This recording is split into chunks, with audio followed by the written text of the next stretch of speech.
রাম রাম প্রিয় দর্শক, ভাই, বন্ধু, ফ্রেন্ড, যে যাই বলো আমার ইউটিউব ফ্যামিলি বা যাই হও না কেন তোমরা আমার কাছের। তো সুপ্রভাত, শুরু করছি নতুন একটা ভিডিও, নতুন সকালের সঙ্গে সুস্বাগতম যে যে দেখছো ভিডিওগুলো তাদেরকে।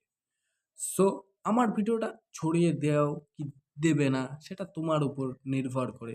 কারণ আমার ভিডিও তারাই দেখে যে আমাকে পছন্দ করে, যে আমার কথা বলা শুনতে ভালো লাগে, সে আমার ভিডিও দেখে। সো তোমার কি ভালো লাগে আমার ভিডিও দেখতে? তাহলে তুমি দেখো। দেখো, অনেকে আছে যারা ঠিকঠাকভাবে কথা বলতে পারে না, তাদের প্রোনাউন্সিয়েশন ঠিকঠাকভাবে উচ্চারণ হয় না, তাদের জন্য একটা রাস্তা আমি বলছি। আমার মতোই তোমরা ক্যামেরা অন করে কথা বলো নিজের সঙ্গে। বা যদি ক্যামেরায় নিজেকে আবদ্ধ করতে তোমাদের মানে একটু এম্বারেস ফিল করো, তাহলে তোমরা আয়নার সামনে দাঁড়িয়ে নিজের সঙ্গে কথা বলো। আমি এটার মাধ্যমে আমি নিজেকে ক্যামেরায় আবদ্ধ করি, তার কারণ হচ্ছে কি, আমি ভবিষ্যতে আমার এই ভিডিওগুলো দেখবো আর দেখে আমি হাসবো।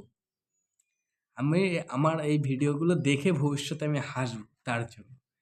তোমরা যদি এরকম, তোমাদের মধ্যে যদি এরকম ক্রেজ থাকে যে তোমরাও নিজেদের এই ফানি জিনিসগুলোকে আবদ্ধ করে ভবিষ্যতে তোমরা হাসবে, তার জন্য তোমরা ক্যামেরায় আবদ্ধ করে ছেড়ে রাখো। দেখো, আমি ছাড়ার কারণ হচ্ছে গিয়ে ফোন গ্যালারি ভরে যাবে, ভিডিও তোমার কাছে থাকবে না। কিন্তু তুমি যদি একটা প্ল্যাটফর্মে ছেড়ে দাও, তাহলে সেটা কিন্তু সারা জীবনের জন্য ওখানে থাকবে। তোমার ফোন খারাপ হয়ে যাবে, ফোন হারিয়ে যাবে, দ্যাটস নট ম্যাটার। শুধু তোমার জাস্ট অ্যাকাউন্টের নামটা মনে রাখতে হবে এবং তোমার সামনে চলে আসবে। এই কারণেই আমি পার্সোনালিভাবে ভিডিওগুলো ছাড়ি। এবং যার ভালো লাগে, যারা ফিল করছে, যাদের কথা বলতে অসুবিধা হয়, যাদের প্রোনাউন্সিয়েশনের অসুবিধা হয়, তারাও এসে দেখুক আমার ভিডিও কিভাবে আমার ইমপ্রুভ হচ্ছে। এবং এটা তাদের জন্য, আমার চ্যানেলটা বেসিক্যালি তাদের জন্য যাদের প্রোনাউন্সিয়েশনে প্রবলেম হয়। যেমন আমার প্রোনাউন্সিয়েশনে প্রবলেম হয়, তাই আমি ভিডিও বানাই। সো তোমাদের যদি প্রোনাউন্সিয়েশনে প্রবলেম হয়, তাহলে তোমরাও ভিডিও বানাতে পারো, এরকম আবদ্ধ করে তোমরাও ছেড়ে রাখতে পারো। ভবিষ্যতে দেখবে, হাসবে, মজা নেবে। যে কারণ ভবিষ্যতে তোমার কথা বলার স্কিল এক্সট্রা অর্ডিনারি হয়ে যাবে। আর যখন এক্সট্রা অর্ডিনারি হয়ে যাবে, তখন তুমি তোমার কি, এর এখন বর্তমানে যেরকম কথা বলছি, এটা যখন ওই সময় শুনবে, তখন মনে হবে একদম বাচ্চাকানে হাসবে, বাচ্চাদের যেমন, সেরকম সেম। সো এই কারণেই আবদ্ধ করে আমার ছাড়া। আশা করি বুঝতে পেরেছো। আরে এখন বর্তমান সময়ে অনেকের প্রোনাউন্সিয়েশন করতে অসুবিধা হয়। হ্যাঁ, অবশ্যই নিজেদের ফ্যামিলির কোনো সদস্যের সঙ্গে কথা বলতে অসুবিধা হবে না। তার কারণ কি? তাদের দেখে তোমার ভয় লাগে না, তাদের থেকে তোমার কি, একটা হেডেক হয় না তোমার। কি বলবো আমি তোমাদেরকে, কোনো টেনশন হয় না। দেখো, তুমি একটা জব করতে যাচ্ছ, একটা সেখানে টেনশন হবে, জবটা আমি পাবো কি পাবো না, ঠিকঠাকভাবে আমি কথা বলতে পারবো কি পারবো না। এই ভয়ের কারণে তুমি ঠিকঠাকভাবে কথা বলতে পারছো না। কিন্তু ফ্যামিলির সদস্যের সঙ্গে তুমি রিল্যাক্সলি কথা বলতে পারো। বুঝতে পারলে? তো এই রিল্যাক্স ফিলটা যেন সবার সামনে কথা বলার সময় আসে, তার জন্যই নিজের উপর খাটতে হয়, নিজের সঙ্গে নিজের কথা বলতে হয়, তাহলে তুমি পারবে। সো বেসিক্যালি আমি নিজের উপর খাটছি, নিজের সঙ্গে নিজে কথা বলছি, কথা বলার স্কিল আমি পরিবর্তন করছি, যাতে আমি সামনের জনের সঙ্গে কথা বলতে পারি এবং তাকে ইমপ্রেস করতে পারি কথা বলে। So that's it. সো সবাই তো ইমপ্রেস করতে যায় কথার মাধ্যমে। দেখো, এখন তুমি যদি, আমি জানি তুমি ইশারায় তুমি সবকিছু বলে দিতে পারো, তোমার চোখের দিকে সে যদি একটু মন দিয়ে দেখে, তাহলে সে বুঝে নেবে যে তোমার মনে কি চলছে। কিন্তু তার তার এটা বোঝার জন্য তাকে তো বুঝতে হবে, তাকে তো সেরকম হতে হবে যে কারোর চোখ দেখে বুঝতে হবে, কারোর ইশারা বুঝতে হবে। কিন্তু সে তো এগুলো করতে পারবে না। তাহলে তোমার কি করা উচিত? তোমাকে ইমপ্রেস করতে হবে তাকে, তাহলে তোমাকে সেই কথা বলেই ইমপ্রেস করতে হবে। তাহলে ঠিকঠাক কথা বলতে হবে। এখন যদি তুমি প্রোনাউন্সিয়েশন ভুল বলো, তারপরে তুমি যদি ঠিকঠাক সাজিয়ে কথা বলতে না পারো, তাহলে অসুবিধাটা কার হবে? তোমার না আমার? তোমার হবে। তো এই কারণেই আমার বলা যে আমার সঙ্গে জোড়ো এবং আমার কথা বলার ধরন তোমরা দেখো এবং নিজেদের মধ্যে অ্যাপ্লাই করো।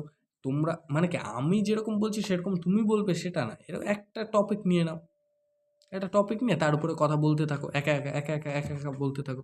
আমি জাস্ট একা একা বলি এবং সেটা ছেড়ে দিই, তার কারণে তোমরা মানে দেখতে পাও। আর তুমি একা একা বলবে আয়নার সামনে দাঁড়িয়ে, সেটা কেউ শুনতে পাবে না, কেউ দেখতে পাবে না, কিন্তু তোমার তোমার নিজের পরিবর্তন হবে, তুমি নিজেকে বুঝতে পারবে। আর যদি তুমি নিজে ১ মাস, ২ মাস, ৩ মাস পর নিজেকে দেখতে চাও যে কিভাবে তোমার পরিবর্তন হয়েছে, তাহলে তোমার ভিডিও আকারে রূপ দিতে হবে এবং সেই ভিডিওগুলো তুমি ফোনে যদি তোমার অনেক জায়গা থাকে তাহলে ফোনে রাখতে পারো। আর যদি ফোন নরমাল হয়ে থাকে তাহলে তুমি এরকমভাবে কোনো একটা অ্যাকাউন্টে ছেড়ে দিতে পারো। বেসিক্যালি কোনো একটা অ্যাকাউন্টে ছাড়া মানে কি, তুমি যদি প্রাইভেট করে রাখো তাহলে ওই অ্যাকাউন্ট দিয়েই তোমাকে দেখতে হবে। ভবিষ্যতে যদি তুমি অ্যাকাউন্ট ভুলে যাও তাহলে তুমি ওই ভিডিওগুলো দেখতে পারবে না। এই কারণে পাবলিক করে দেওয়া, যাতে তুমি ভবিষ্যতে অন্য ফোন দিয়েও নিজের অ্যাকাউন্ট সার্চ করে দেখতে পারবে। আর দেখো, আমি আমি ছাড়ি, তার কারণ হচ্ছে কি, আমার এই ভিডিও যদি অন্য কেউ দেখে, যদি হাসে, তাতে আমার যায় আসে না। কারণ আমি জানি আমি কি করছি। আমি জানি আমি কি করছি, কেন করছি, কি কারণে করছি। কিন্তু তারা তো জানে না। তো তাদের আমি বোঝাতে যাব না। তারা দেখবে, শুধু দেখবে। তারা দেখতে দাও। তারা দেখবে, আমাকে নিয়ে কথা বলবে, খারাপ কথা বলবে, ভালো কথা বলবে, যা বলবে বলুক গে। তাতে আমার যায় আসে না। খারাপ বলুক, ভালো বলুক, তাতে আমার যায় আসে না।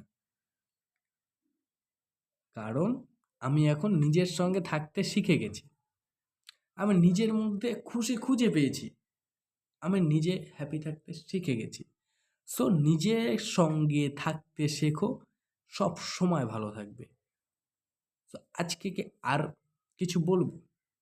আর যদি একটা বেনিফিট হচ্ছে গিয়ে, যদি আমার ভিডিও সকলের ভালো লেগে যায়, আমার কথা যদি ভালো লেগে যায়, যদি কিছু মানে কি, তারা যদি সাবস্ক্রাইব করে, আর এই বেনিফিটই হবে, আর কিছু না। ঠিক আছে? আর বেসিক্যালি যারা ভাবছো আমরা ভিডিও বানাচ্ছি, ভিডিওর মাধ্যমে আমি টাকা উপার্জন করব, তাদের বলছি ভাই, টাকা উপার্জন সেটা করতে গেলে অনেক অনেক পরিশ্রমের দরকার, যেটা আমি এখন করতে পারছি না। সেই পরিশ্রমটা আমি আগে শুধরাই, নিজের ভয়েস তো ঠিক করি। তোমরাই আমার ভিডিও দেখতে চাইছো না আমার ভয়েসের কারণে, তাহলে সেই সব ভিডিও সব কল্পনার বাইরে। ঠিক আছে? কল্পনার বাইরে ওরকম ভিডিও হবে, কল্পনার বাইরে। কিন্তু করার চেষ্টা থাকতে হবে, আগ্রহ থাকতে হবে। আমি কথা বলা থামাবো না। আমি তোমাদের সঙ্গে কথা বলতেই থাকবো। তাতে আমার ফলোয়ার থাকুক আর না থাকুক। কারণ আমি ১০০ বছর তো বেঁচেই থাকবো না। তো ১০০ বছর বলছি কেন? আমি আরো ৩-৪ বছর পর আমার এই ভিডিওগুলো যখন সার্চ করে দেখবো, তখন আমি বুঝতে পারবো যে কিভাবে ইমপ্রুভ হয়েছে।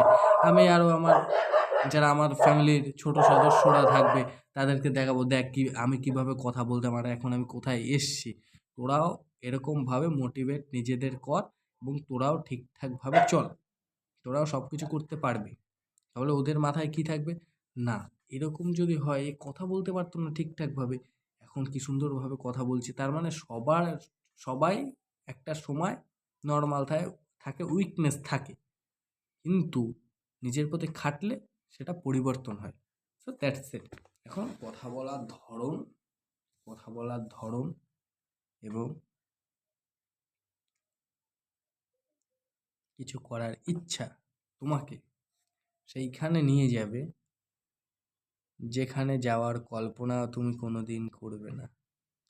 সো তোমাকে তোমাকে যদি সেখানে যেতে হয়, তবে নিজের ওপর খাটতে হবে। তো বাই বাই, টেক কেয়ার, ভালো থেকো। দেখা হচ্ছে কালকে। আমার সঙ্গে জোড়ো, নিজের কথা বলার ধরন, স্কিল সব পরিবর্তন করো, নিজেকে এক্সট্রা অর্ডিনারি তৈরি করো। অর্ডিনারি তো সবাই, নিজেকে এক্সট্রা অর্ডিনারি তৈরি করো। So bye bye, take care, ভালো থেকো, সুস্থ থেকো। So bye by.